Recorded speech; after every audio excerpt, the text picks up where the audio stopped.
Wow. That was amazing. Paraguay, we're recording Paraguay. Paraguay! That was crazy. We couldn't live record because I couldn't figure it out. But, that was awesome. That was an insane freaking match. And now we're going to go talk about Chelsea, which is going to be super depressing compared to this. But anyway, catch you guys on the other side.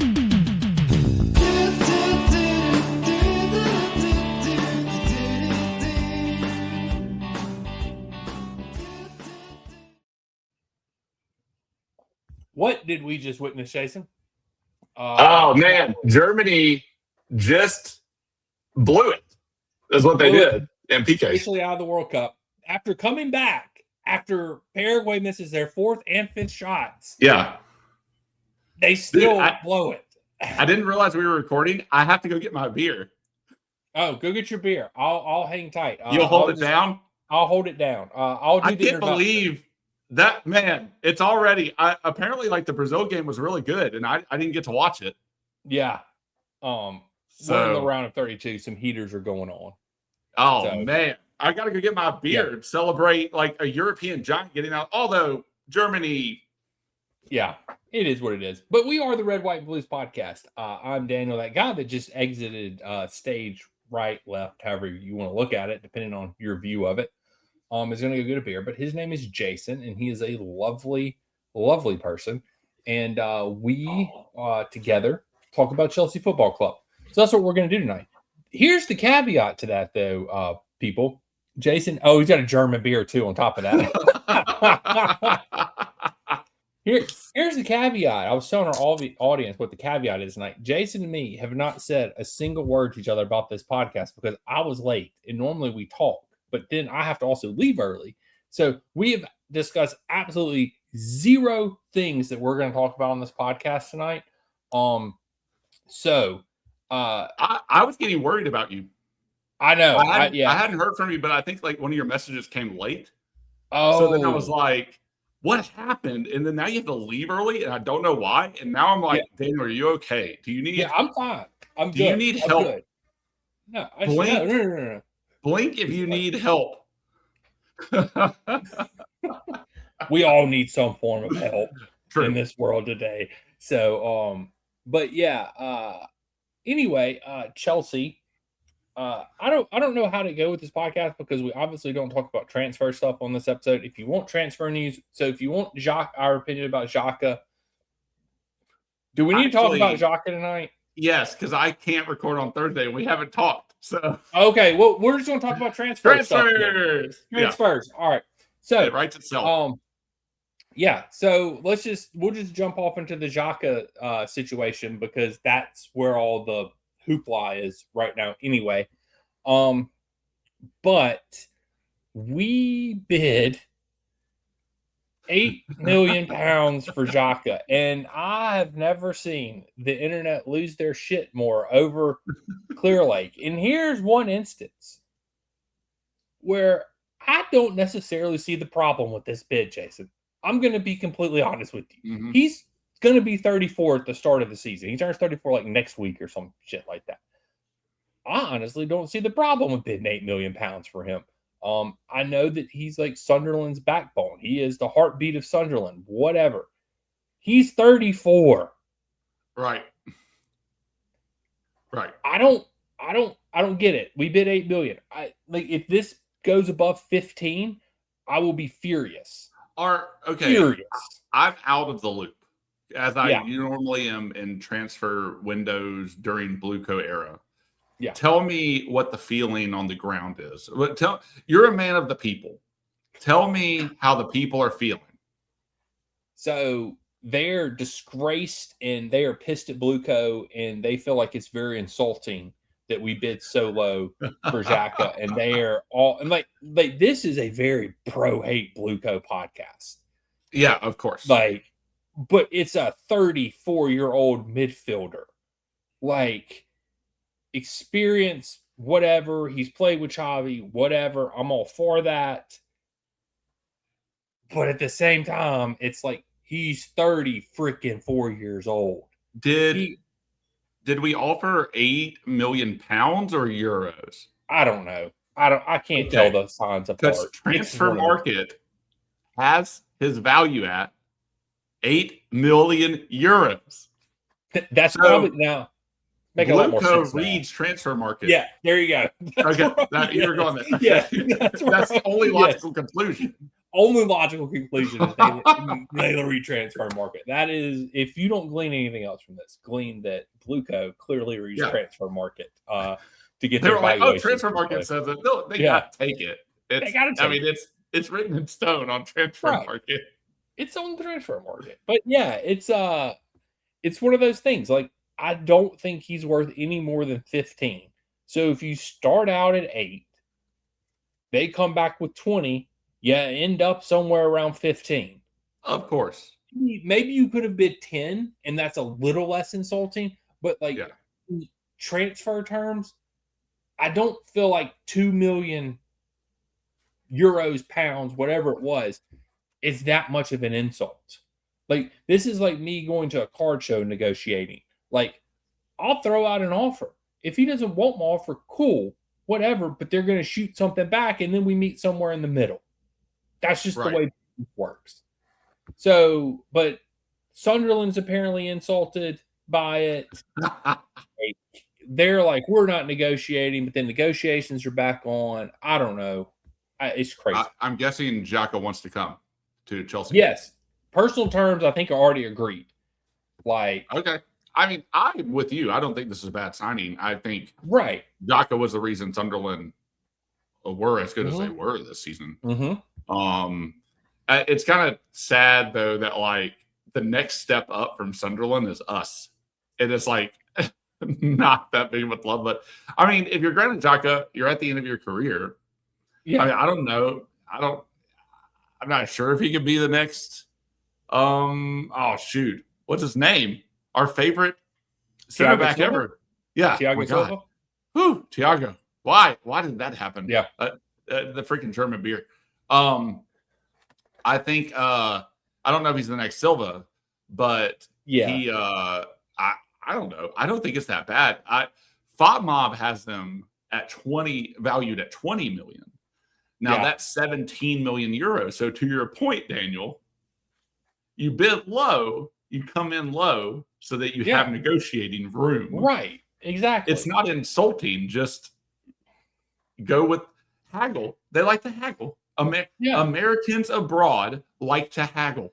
It's just part of who we are. We don't get to do it over here. Nope. We're nickel and dime to death. We like a good haggle. Just let us haggle. Let us haggle, man. Let us haggle. God. Yeah. Come on. But you would have thought it was the end of the world on Twitter. And like the Chelsea fans was like insulted for Sunderland. Like they're like, this is ridiculous. BlueCo is like, this is a disgrace. Like, why are you penny pinching now? Like they called them penny pinchers. And I'm like, oh, okay. What the dude is not worth more than 15. Yeah. Like the original, like when the original guy broke the news, he's this new reporter. Nobody's really ever heard of him, but he's called a couple of different things. He called our first transfer, the Italian Pastrami. He called him before anybody else did, and then he called the Xhaka thing before anybody else did.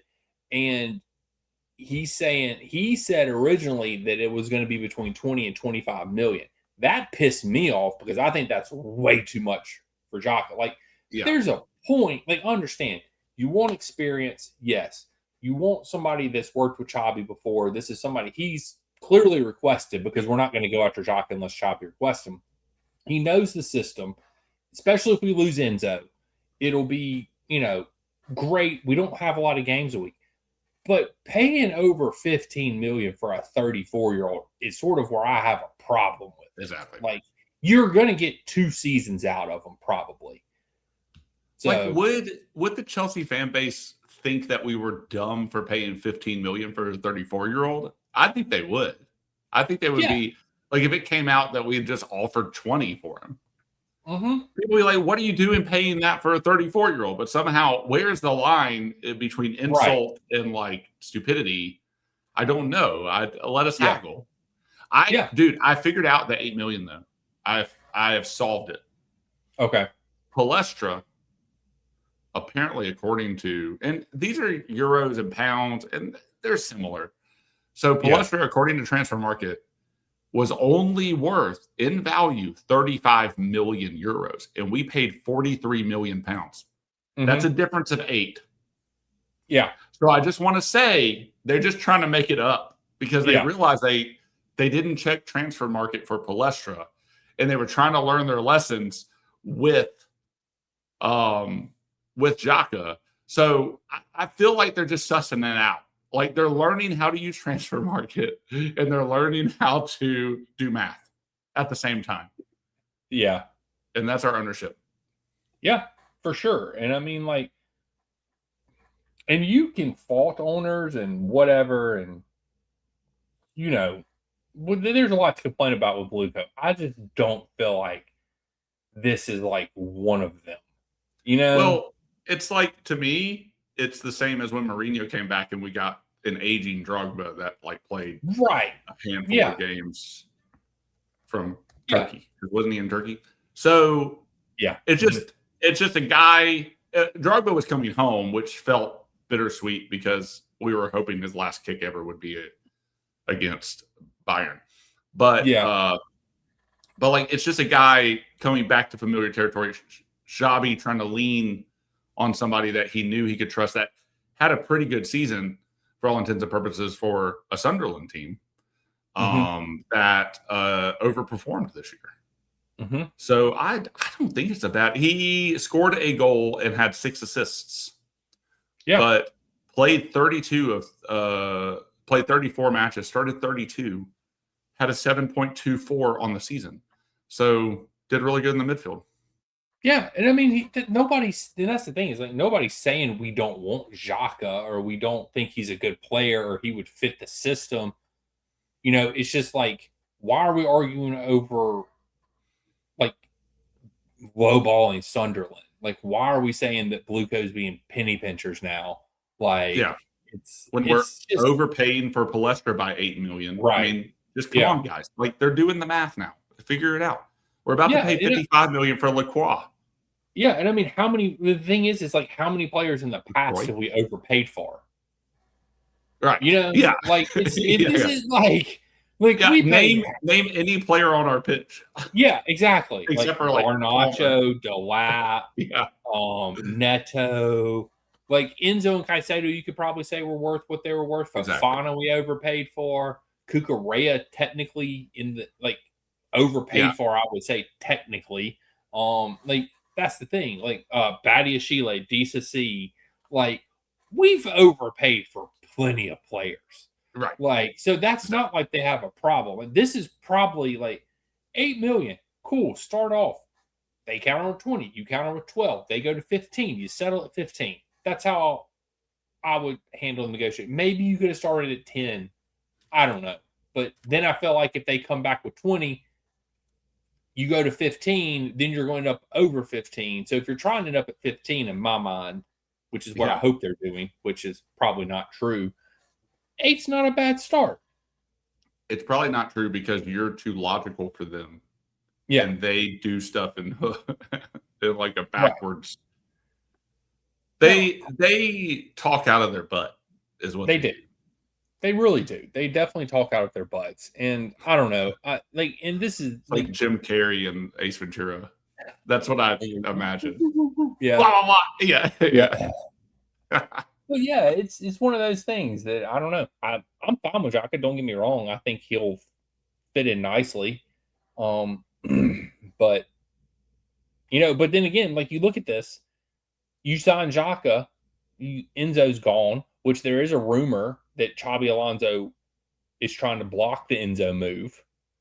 So if you sign Xhaka, you sign Enzo, like where are all these players going to play? That's the problem in all of this. Because in what games are they going to play? Right, exactly. Great Nothing. point. Yeah, what games? Like it's on average one probably 0.2 games a week or something like that. 1.3 games a week when you average it out through the whole season. If it depends on how far they make in the competitions is what it really depends on. But yeah, like as you have Barcoa who's coming in, we've already brought him. We got Santos. We got Ugochukwu. And, you have Caicedo, Enzo still there. You bring in Xhaka. Like, where are all these people going to – Lavia. Forgot about him. Like, where are all these people going to fit? Because, I don't know. I mean, the squad's way too bloated. And we go back to this. We talked about this on Thursday on the transfer podcast. Who's going to buy these players? Who's going to buy them? Because you're going to have to move – because Xabi sits two people behind the striker. So, in my mind, it should be Palmer and Esteval with João Pedro in front of them. But maybe that's not how he plays it. I don't know. And then you have Caicedo and Enzo, or Caicedo and somebody in the freaking midfield. And then you have your 5 at the back with your wing backs. Yeah. So, 11. That's 11 players. So, where are these people going to play? That's no telling, man. But we have some outgoings. Well, we have the same outgoings rumors that are still going around.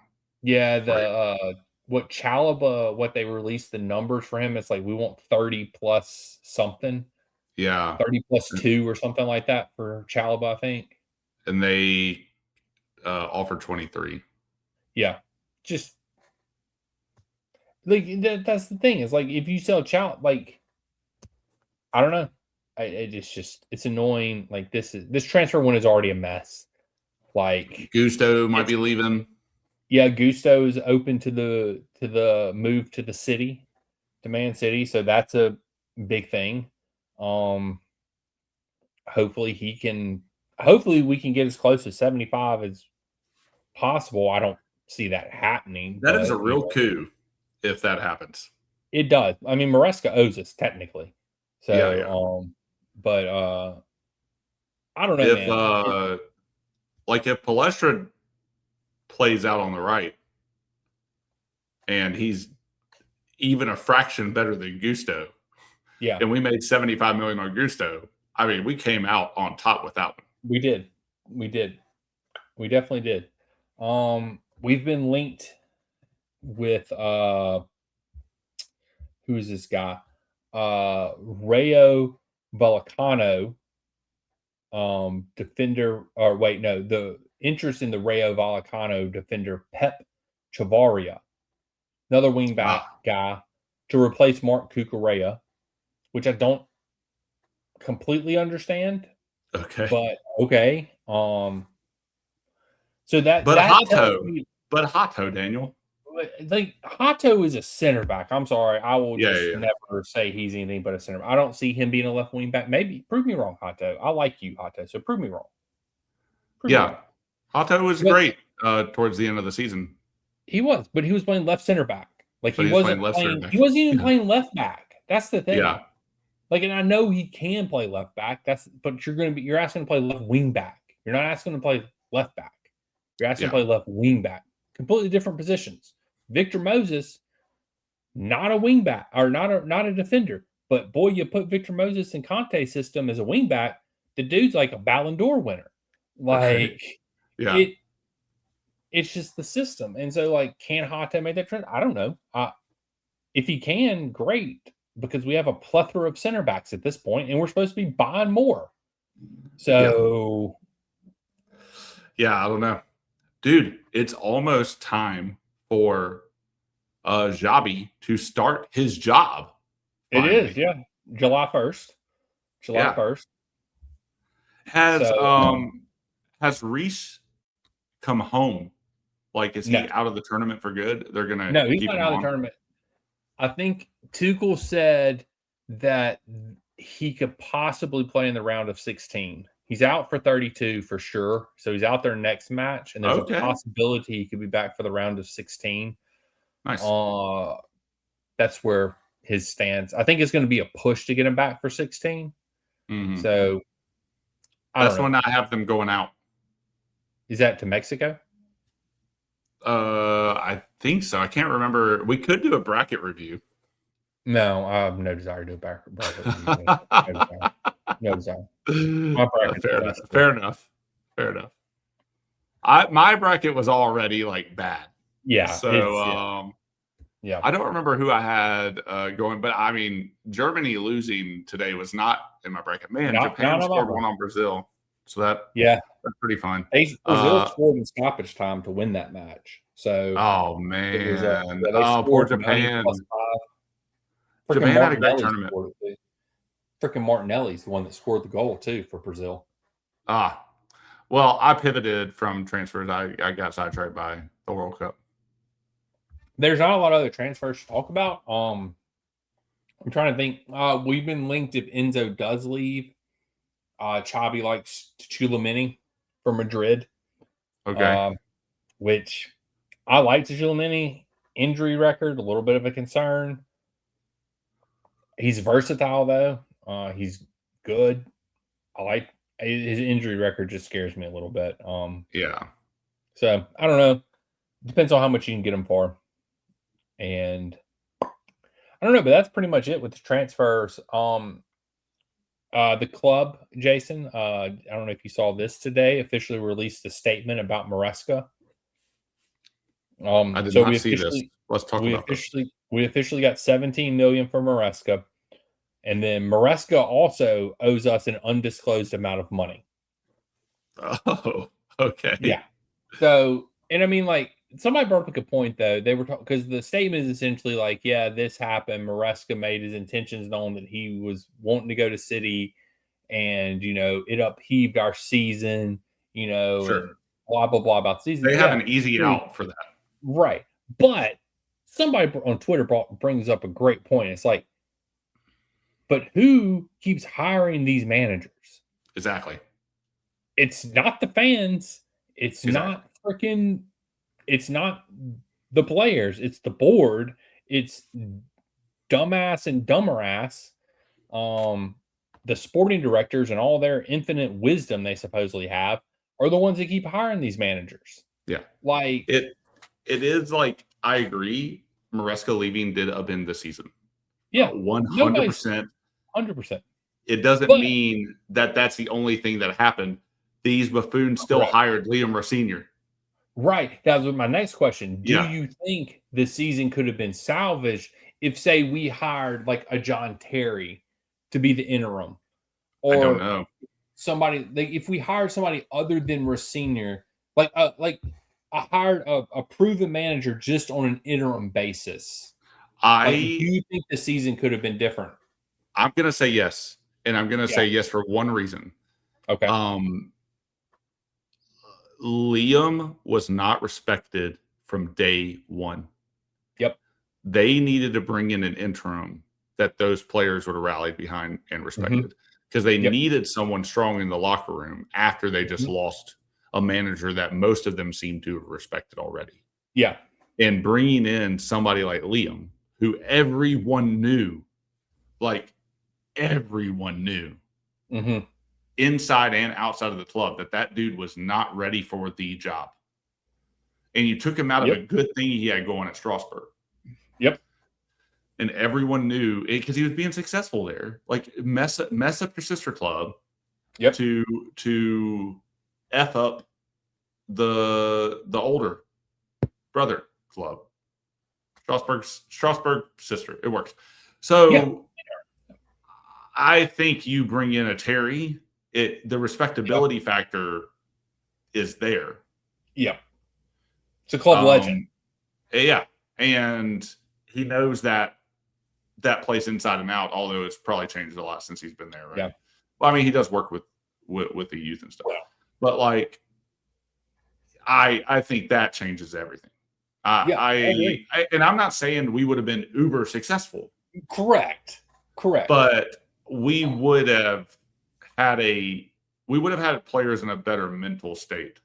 And then that in of itself is a factor that would have made us more successful in my mind than what we had under Liam. Yeah. And I mean, like, that's my thing is, like, I don't, like, if you have John Terry, your point about, like, he would command respect from that locker room instantly. Like, he's not going to go have them building freaking Legos. Nothing against building Legos. I love building Legos. Jason loves building Legos. We both love building Legos. Love Legos. Team bonding, not really what I think you're going for. Just like we make fun of Arteta and his dumbass team bonding shit on here. Yeah. I'm also an overweight 40-year-old man, not a professional football 20-year-old. That's right. Correct. So Correct. I can love Legos. I have time to love Legos. Yeah. Yes. Not always the money, but the time. Yeah. These kids have the money, but they don't need to be playing Legos. They need to be playing football. They need to work on their first touches. Exactly. Like they're passing. Like some basic skills is what they need to be working on. If you continue to list every fundamental, they needed to work on it. Yeah. Like, exactly. Let's just be real here. Yeah. They suck. They were horrible. And Liam did not help with the damn Legos. No. I mean, like was it a 7-match winless streak? Yeah. 7 matches where we didn't score a goal in a row. I'm so happy that we're not having to live through that again. God. Well, for that season. It might happen this year. I don't think it will, but no, I don't think it will either. But it's one of those things. Like I don't know. I do honestly feel like if you get somebody that's more capable than Rossinier coming in here to lead the locker room to do things, I think you end the season better. I'm not saying we would have finished in European, but I'm also saying we're not going 7 matches in a row without scoring a goal. I am saying that. Right. Like, because you could just honestly tell by the end of the season players were going through the motions. Yeah. Like, it wasn't, and I think that's what frustrated the fans so much, is like they were just going through the freaking motions. They didn't care. They were just ready to go on holiday. They were ready for the World Cup, wherever they were going, whatever it was. So, and then our star boy gets hurt. So it's like, what else do we have to look forward to for the rest of the year? And absolutely nothing. So, and where their statement becomes really disingenuous, and we've touched on it a little bit, but I just want to reiterate the point. They can't say that the entirety of what happened after Maresca was only Maresca's fault for leaving, because but they're using that as a way as an out. And that to me is just really disingenuous, because they are legitimately the ones that still picked Liam. Mm-hmm. And you don't get a pass for that. Yes, Maresca upended your season. That is 100% factually true. You can say that. You also need to look yourselves in the mirror. Oh, they should have did this when they were hiring Liam Sr., and apparently they have. But they're still coming out with this bullshit of he messed it up, so it's all him. And they have a habit of this, of throwing people under the bus as they blame everybody else. Yeah, every manager that's left, they throw hit pieces on them. And this time, they just didn't use their mouthpieces, the yellow envelope club. They used the actual club statement. Yeah. So it's kind of an interesting. Never been done before. Note. Yeah, never been done before. I mean, they're going to try to save as much face as they can. And I mean, kudos to them. They're going to try to use it as an out for this messed up the project. So, yeah. And I'm not saying it didn't mess up the project, but you still hired Liam, and that put you in a bigger hole. And true. Yes. And you don't get an out for that. Yeah, exactly. Both of those things are true. And you don't just get a pass for that. Y'all effed up. You effed up. You didn't handle the situation well. It's not just Maresca. We talked about this a couple pods ago. Maresca's still a snake, but also dude saw the writing on the wall, and also he was in a shit environment. I hope they've made the environment better for Xabi, and I hope that they've learned their lesson, because it's not just Maresca's fault, even though it is 100% true that he caused them to have to make decisions like that. And if he'd have stayed, they wouldn't have had to. So I agree with that, and I still agree that they're bad decision makers, right? They both exist simultaneously as 100% factually true. Yeah, they do. And it's just like, have they really learned their lesson? Like, that's my question. Like, that will, I mean, time will tell. Up in the air, you know, it's still up in the air. I don't care if you make a couple of a couple of, older signings this summer. That still doesn't really, because you've already bought 4 players. You're bringing 4 players in or 3 players, Barcoa, Quinde, and Amaga, that are young, that 2 of them you took from Strasbourg. Quinde, granted, I'm very high on Quinde, and I think Quinde will succeed at Chelsea. But again, where do you play Quinde? Because they're saying they're not going to send him out on loan. I think he'd make a hell of a left wing back. So why aren't we giving him the shot there? But one of the big differences is we're talking about them trying to sign a 34-year-old midfielder. Right. The rule of only signing under 23 or whatever it was is over. Maybe they really have. But that's my thing is like, I'm going to need to see you consistently sign for like 2 or 3 windows. And like, the thing is like Xhaka to me is an exception to it's like an exception to the rule. It's not the norm, or the new norm, quote unquote, because Xabi wants him. Like, and so if Xabi didn't want him, or Xabi wasn't here, would you go after Xhaka or another 34-year-old midfielder? Just whoever it is, pick one out of a bucket. I don't care. Probably not. Does that show a change though? Because Xabi gets to say he wants somebody, and they actually try to go get him, or are they trying to sabotage the deal by doing $8 million on the front end and be like, "Oh, we'll show you, Xabi." They could be. Yeah. I wouldn't put it past them. But I mean, I think every manager has had some say in it, like acting like this is a new thing. And Xabi, I'm using air quotes a lot tonight. Just realize that, like acting like Xabi has this big say in things. I don't really know how much I believe that. Like, because Maresca had a say in things. Did he get everything he wanted? No. Should he have been given a center back? Yes. But I would also venture to say Maresca had something to do with Neto being here. Dewsbury. Why was Dewsbury Hall a Chelsea player for a season? Because of Maresca. Like, there's no other reason we buy Dewsbury Hall except for Maresca being our coach. So it's like they've done it before. They've gotten players for managers before. So that's not really new. But they don't always. I don't know. I still just don't believe it because that's happened before. So, fair point. I mean, we've heard Maresca made phone calls to players to get them to come here. Like, we've heard that. I don't know. I just think people are overreacting to it and acting like it's this big deal. And I don't think they're really changing that much other than Xhaka just happens to be 34 years old. And if they get LaCroix, okay, kudos. I don't rate him that highly as a center back. I don't know how he's going to fit in with all the other players we have. I question his signing.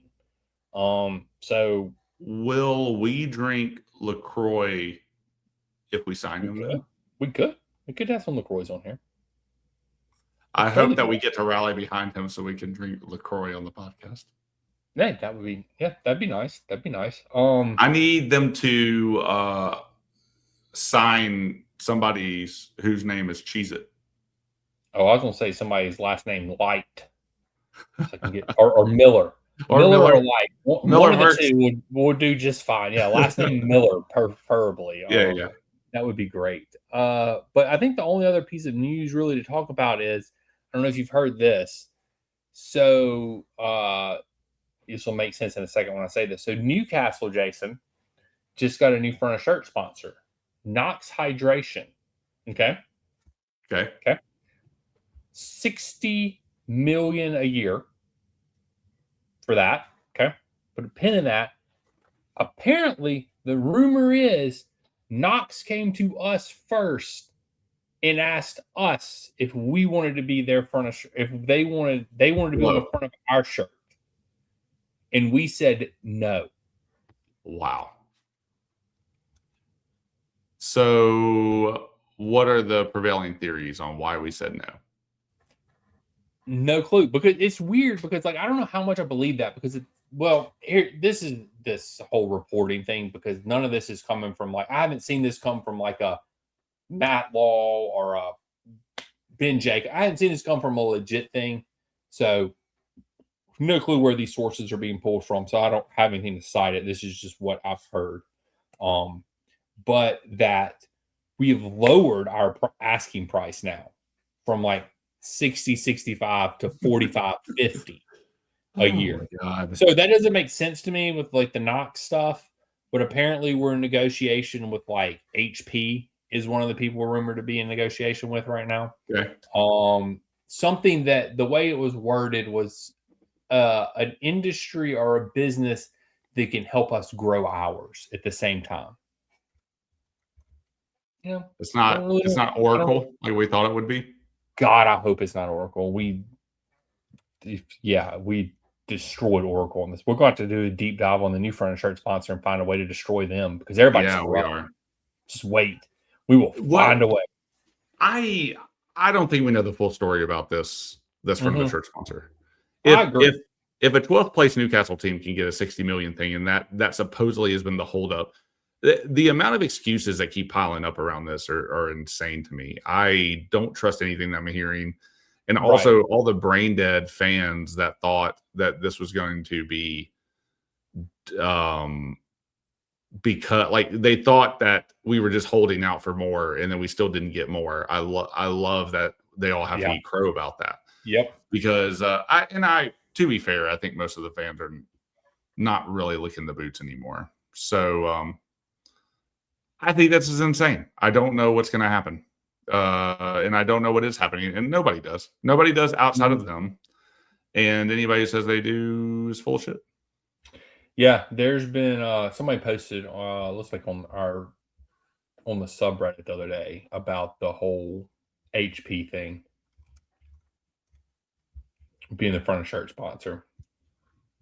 And then there's Footy Headlines is the one that reported Knox Hydrate wanted to become Chelsea kit sponsor. Yeah, and then for whatever reason, Crypto Briefing also reported on Chelsea's front of the shirt sponsor deal. I don't know. See, this is the problem. It's like you said, there's just too much. It doesn't make any sense from a logical, financial, business standpoint. Like that's so. Like when you tell me we're lowering our asking price to 45 or 50, I honestly believe 60 wasn't what we were asking. Yeah, like exactly. If that's the case, like, and we weren't getting a front of shirt sponsor, what the hell were we asking? Like you said, how can a 12th place Newcastle team get a 60 million front of shirt sponsor, but we can't find a 60 million front of shirt sponsor? Something is going on behind the scenes. And this is just me riffing, so whatever. Riff away. I'm not convinced they've been going after shirt sponsors. That's an interesting theory, sir. Would you like to expound on that? The fact that we haven't had one, the fact, like, everybody keeps coming out with all these stories. We don't know. Yeah. We haven't really been linked to anybody of substance outside of a few little deals that happen to like coincide with businesses that they own. Yep. I don't know. I have to think about it a little bit more because then why are they doing these one-offs?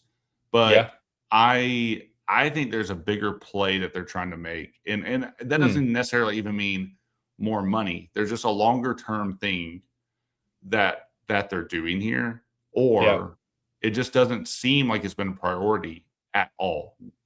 And I don't think you can look at any evidence and say that they have prioritized a shirt sponsor, because the time to get a shirt sponsor was last summer. Yes, 100%. And they did not give a shit to give a shirt sponsor. So, I mean, there's a few things that are happening. One, it's the narrative that the asking price is too high. But if Newcastle are getting $60 million deals, then I think that nips that in the bud. Yeah. Two, they're assholes that nobody wants to work with. True. Because Chelsea's still a bankable brand for as much as they've tried to ruin it. Yeah. And then three, they just haven't tried. I don't know. There might be another one. Like, but what are the other reasons why we wouldn't have got anything? Like, it can't. Yeah. I don't think it can be after Newcastle. I don't think it can be, especially if the rumor is true, that Knox came to us first and they're willing to pay 60. I don't think it could be that they've been asking you take that price. I don't think it's because people just don't want to work with us and don't want to be on our shirt. I think that's ridiculous as well. So then the other thing is they just haven't prioritized it. and there could be more, and maybe there are, and somebody in the comments get down there and tell me. But it has not been a priority to get a full season front of the shirt sponsor. We've had some one-offs. We had like the whole little real estate thing that we did last summer with whatever they were doing down there in the Middle East. And then we had an AI company for part of the season, this season. Yep. That was always going to end at the end of it. And I don't think there's that many connections between. I think there's like a very tiny connection with somebody in Chelsea that is that one. So I don't know, but it's probably somebody that was a friend of a friend of a friend that needed a favor. Correct. I don't think it was anything crazy. Well, it's probably one of those things. Like, there's probably people in the Chelsea hierarchy that have money invested in that AI company. It's probably as simple as that. Exactly. And they wanted to try and get their AI, because AI is the hot topic right now. That's what everybody wants. You're trying to get valuations on your AI company. So there's probably a Bowley or a Bali or somebody else on the Chelsea board that has a substantial stake in that company. So, it makes sense. And then, like, how many, I think we fired, I don't know, I think it's the CEO or the CFO, whichever one is in charge of getting the front of the shirt sponsor. Like, we fired 2 of those people. Yeah. So it's like, are they gone a different direction or whatever? Are they incompetent though? Like, you can't botch that. There's just no way. I think you take any regular Chelsea fan and you put them in that position, and they can get you a shirt sponsor. They can get you a big shirt sponsorship. Yeah. I mean, like, I have no doubt any Chelsea fan can walk into there, make a couple phone calls, and get us 50 on the front of 50 million per season on the front of a shirt. Easy. No problem. And like, that's in like, it's just, and it has nothing, like, my thing is like, are they limiting in it to what companies they want to work with? Because it's like you were just saying about, do they want to work with just their friends or their buddies, or companies they've only, they have money invested in? Like, is it because they don't, I don't know. There's something else going on behind the scenes that we will probably never be privy to unless Bowley writes a tell-all book or something one day, or Igbali does that.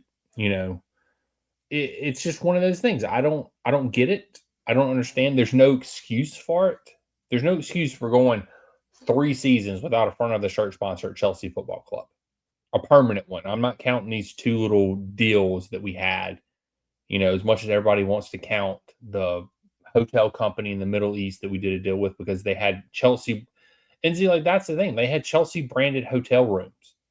So how much of that was like they were licensing the Chelsea name and rights from Chelsea or whatever, and then this was just sort of a way to sweeten the deal, if you will. We'll put you on the front of the shirt to advertise for it, because no numbers were ever released for that. So, and it's the Middle East, so there's corruption and backdoor deals going on somewhere in there. So if there's a Middle Eastern country and an American involved, there's some shady shit going on. You already know. Exactly. So it's I don't know, man. It's frustrating. And if the rumors are true that Knox came to us and said, we want to be your front of shirt sponsor and we'll give you $60 million a year, like, why would you not do that?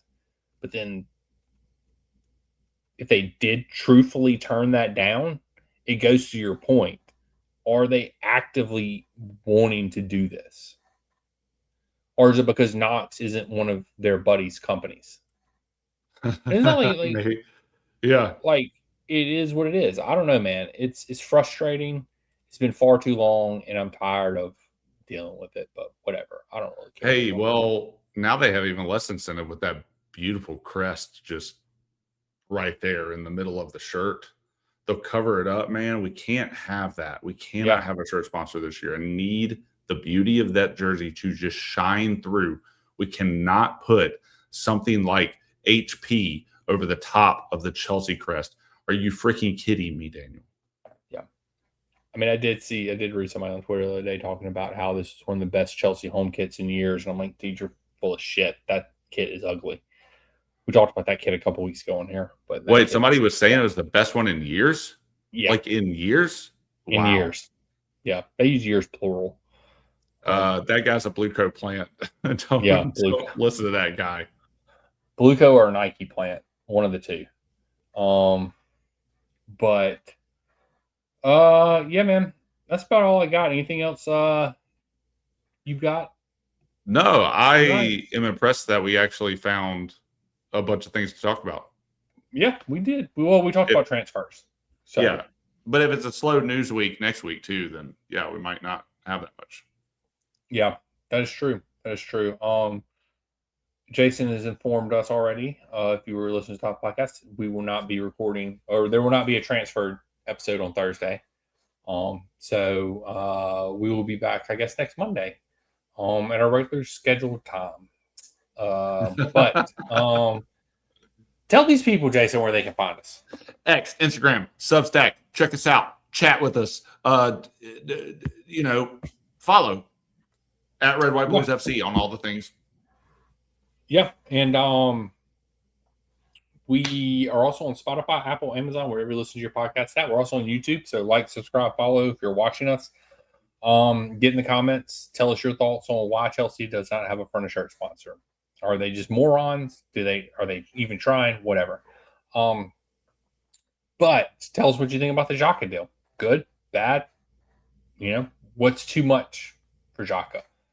But anyway, until next time, we'll catch you guys and gals on the flip side.